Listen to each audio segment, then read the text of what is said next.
Salutare prieteni, eu sunt Nicola și astăzi am revenit cu un nou vlog. Suntem la iepuroi. Da, uitați aici și proiul.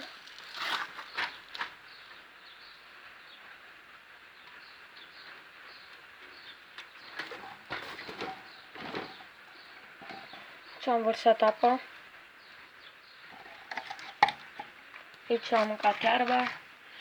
Și uitați ce mi-am achiziționat. Tam. Dați o iepuriță de fluture. Mi-am achiziționat. Uitați-vă, aici am iepurița aia. Vă mai arătat-o în videouri. Și aici am încă una. Și aici au și ele iarbă, apă, l-am pus un măiguț sub ele. Uitați ce urechioasă e asta. Mai mare. Asta o am de mult.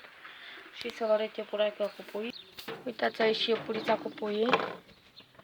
În video trecut am zis că am 10 pui negri și 10 pui colorați. Am greșit. Nu am spus eu corect. Am 11 pui. Am 6 negri și am 5 colorați. Aici am băut toată apa, iepurița. Aici le-am băgat fân, că le-am scos cuibul. Și uitați, nu mai au cuibul, că l-au avut aici îngrădit așa cu cărămizi. Uitați aici, ca să focalizez.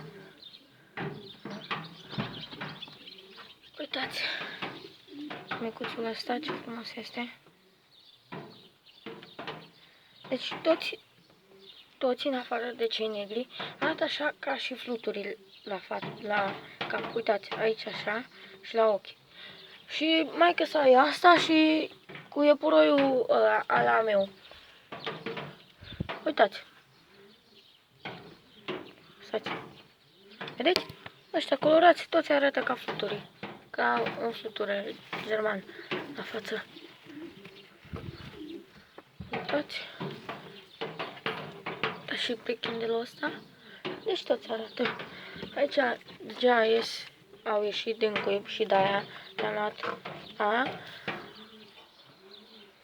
aia. Cum se zice?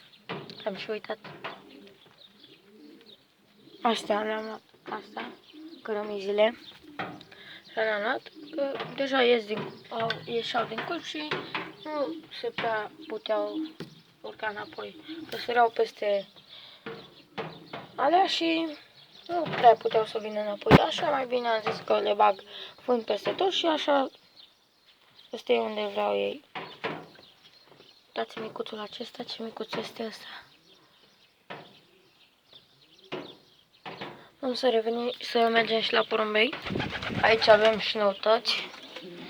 Uitați, acum trebuie să dau mâncarea de seară.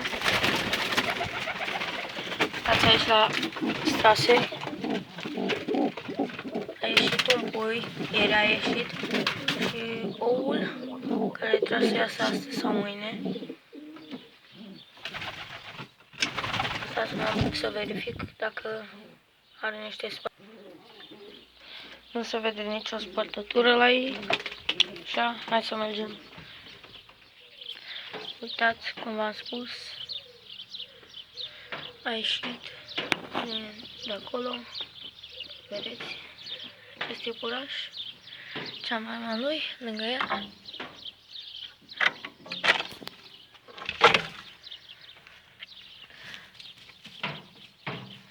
Ce frumos sunt. În viitor o să am, poate, nu știu, sigur de vânzare, dacă o veți vrea.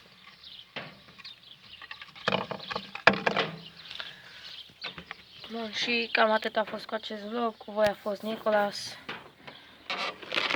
Ne vedem data viitoare. Pa, pa!